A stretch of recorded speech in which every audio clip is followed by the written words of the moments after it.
तर पुढे गणेश भक्तांसाठी अत्यंत मोठी बातमी आहे, ती म्हणजे गणपती विसर्जनाच्या वेळी लेझर लाईटवरती आता बंदी घालण्यात आली आहे।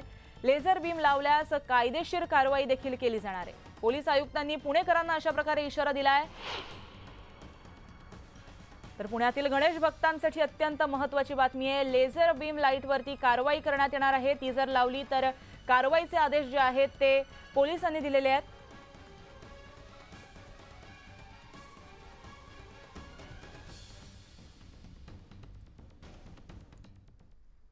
या सविस्तर बातम्यांनंतर पाहूयात काही झटपट बातम्या। सोलापूर जिल्ह्यात पहाटेपासूनच मुसळधार पाऊस कोसळतोय। 10 दिवसांच्या विश्रांतीनंतर पावसाला पुन्हा सुरुवात झाली आहे। ग्रामीण भागातील अनेक गावांमध्ये पावसाच्या सरी बरसल्या आहेत। मावळ तालुक्यात पावसानं 4 दिवसांपासून विश्रांती घेतली आहे। पवना धरणामध्ये सध्या 97.45% पाणीसाठा जमा झाला आहे। पावसाच्या विश्रांतीमुळे धरणातून नदीपात्रात होणारा विसर्ग बंद करण्यात आला आहे। सह्याद्रीच्या पर्वतरांगांमध्ये पाऊस कोसळतोय, त्यामुळे जुन्नरच्या पश्चिमेला असलेल्या आदिवासी भागातील करंजाळे धबधबा हा प्रवाहित झालाय। सध्या ओसंडून वाहतोय। परिसरात दाट धुकं असल्यामुळे हिरवगार निसर्ग बहरलाय। पुण्याला यंदाच्या वर्षी 21.48 टीएमसी पाणी मिळणार आहे। पहिल्यांदाच वाढीव पाण्याची मागणी मान्य करण्यात आली असून यापूर्वी जिल्ह्याला 13 टीएमसी इतकं पाणी मिळायचं आहे। राज्यात सरासरीच्या तुलनेमध्ये 27% तर देशात सरासरीच्या तुलनेमध्ये 5% जास्त पाऊस झाला। सध्या देशामध्ये मोसमी पावसानं उघडदीप घेतली आहे। महिनाभर अखेर आणि महिना अखेरीस पावसाचा जोर वाढण्याचा अंदाज वर्तवला जातोय।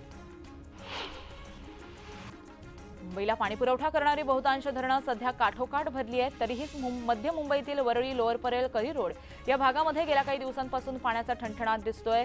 त्यामुळे या भागातील इमारतींना सध्या टँकरनं पाणीपुरवठा केला जातोय।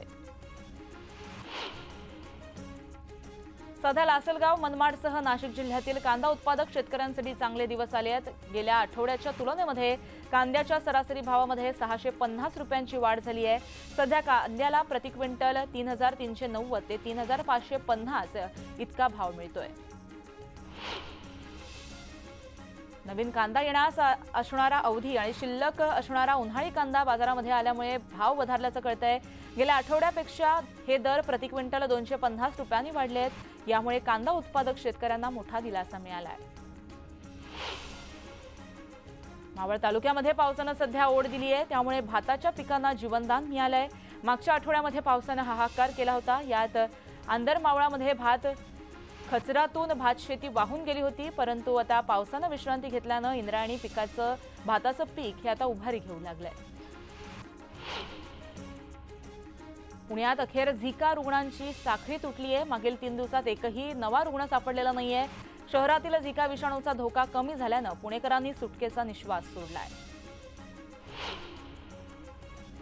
देशात डेंग्यू आणि झिकावरील लस विकसित करण्याच्या दिशेनं पावलं टाकली जात आहेत। या दोन्ही रोगांवरील लसी विकसित करण्यात आल्या असून त्यांच्या 2ऱ्या आणि 3ऱ्या टप्प्यातील वैद्यकीय चाचण्या सुरू करण्यास मंजुरी देण्यात आली आहे।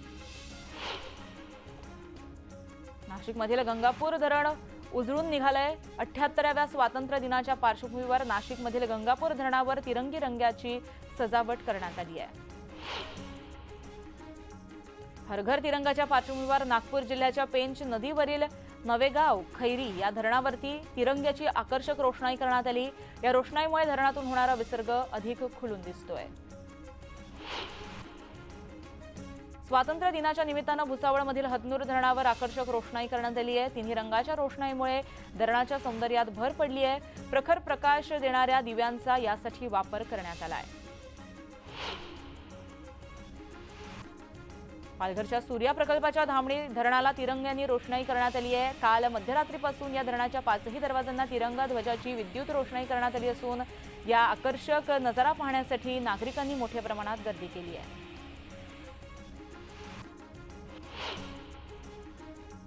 स्वातंत्र्य दिनाच्या पूर्वसंध्येला पुण्यातील खडकवासला धरण तिरंगा ध्वजाच्या विद्युत रोषणाईमध्ये झळाळून निघालंय। पाटबंधारे विभागानं ही आकर्षक रोषणाई केली आहे। 15 ऑगस्टच्या निमित्तानं अकोल्यामध्ये सगळी शासकीय कार्यालये तिरंगी रंगाच्या रोषणाईमध्ये न्हाऊन निघणार आहेत। दरम्यान धरणावरती तिरंग्याची रोषणाई करण्यात आली आहे। यावेळेस धरणाच्या 10 गेटमधून 1447 क्युसेक्स वेगानं विसर्ग सुरू आहे। बांगलादेशमध्ये सुद्धा सुरू असलेल्या आंदोलनाच्या विरोधात भिवंडी तालुक्यातील कोनगावमध्ये बांगलादेशी मुस्लिमांविरोधात ठिकठिकाणी बॅनर लागलेत। या घुसखोरांना गावात राहण्यास आणि व्यापार करण्यास सक्त मनाई आहे असा आशय या बॅनरवरती लिहिण्यात आला आहे। पुणे विमानतळाचं नवीन टर्मिनल ऑगस्ट अखेर कार्यान्वित होणार असून देशांतर्गत सेवा देणाऱ्या सगळ्या विमानांची उड्डाणं इथून होणार आहेत। तसंच आंतरराष्ट्रीय विमानांची उड्डाणंही या नव्या टर्मिनलवरून होण्यासाठी प्रयत्न सुरू आहेत। त्यामुळे जुनं टर्मिनल 6 महिने बंद राहणार आहे। विमानतळ बाधितांना पुनर्वसन आणि पुनर्स्थापन योजनेअंतर्गत सिडकोकडून वाटप केलेल्या भूखंडाचा विकास करण्याची मुदत ही आता 8 वर्ष केली आहे। त्यामुळे भूखंड ताब्यात आल्यापासून 8 वर्षांच्या आत त्याचा विकास करणं विमानतळ बाधितांना बंधनकारक असणार आहे। गणेश आगमनातील खड्ड्यांचं विघ्न दूर करण्यासाठी पालिका शहर आणि उपनगरामध्ये खड्डे बुजवण्याची मोहीम हाती घेणार असल्याची माहिती महापालिकेचे अतिरिक्त आयुक्त अभिजित बांगर यांनी दिली आहे।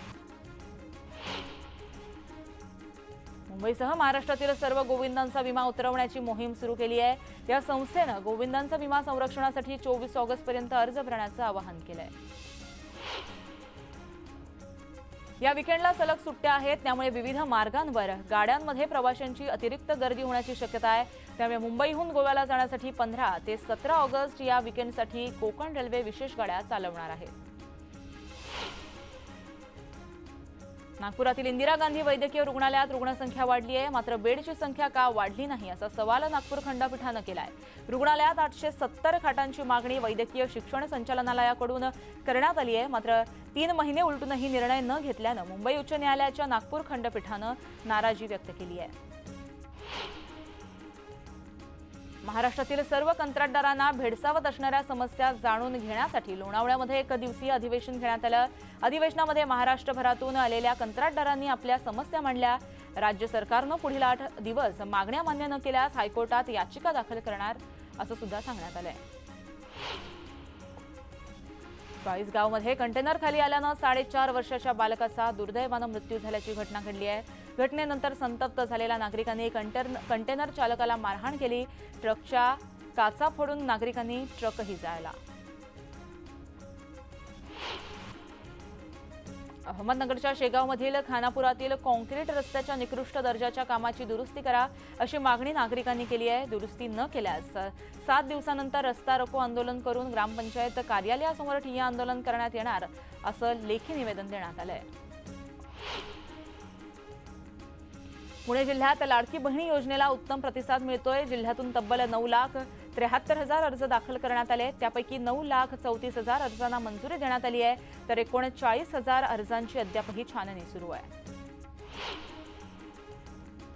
निवासी डॉक्टरांच्या संपाचा फटका रुग्णांना बसतोय। नागपुरातील मेयो आणि मेडिकलमधील 30 पेक्षा जास्त शस्त्रक्रिया स्थगित करण्यात आल्या आहेत, मात्र रुग्णालय प्रशासनाकडून सर्व शस्त्रक्रिया केल्या असा दावा केला गेला आहे। कोलकात्यातील महिला डॉक्टरच्या हत्येनंतर पुण्यातील ससून रुग्णालयाचे बीजे वैद्यकीय महाविद्यालय अलर्ट मोडवर आलंय।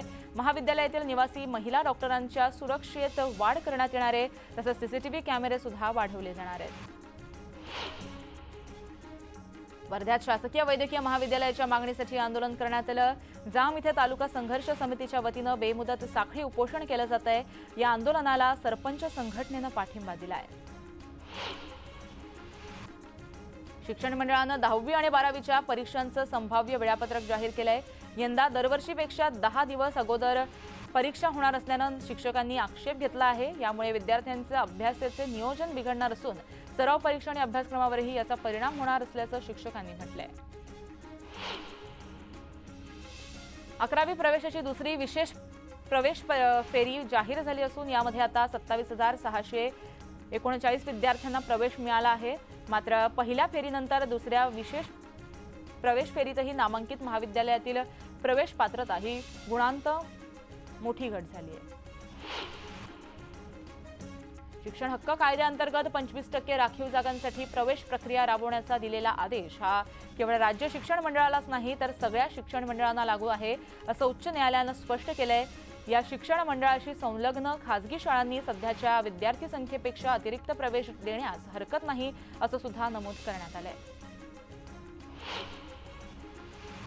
शाळांच्या वेळा बदलण्याच्या राज्य शासनाच्या निर्णयाची अंमलबजावणी नवी मुंबईतील शाळांमध्ये सोमवारपासून होणार होती। मात्र शिक्षक संघटनांच्या तीव्र आंदोलनामुळे आणि विरोधामुळे हा वेळ बदल कागदावरच राहिला। मात्र यामुळे पालक आणि विद्यार्थ्यांमध्ये सोमवारी संभ्रमाचं वातावरण होतं।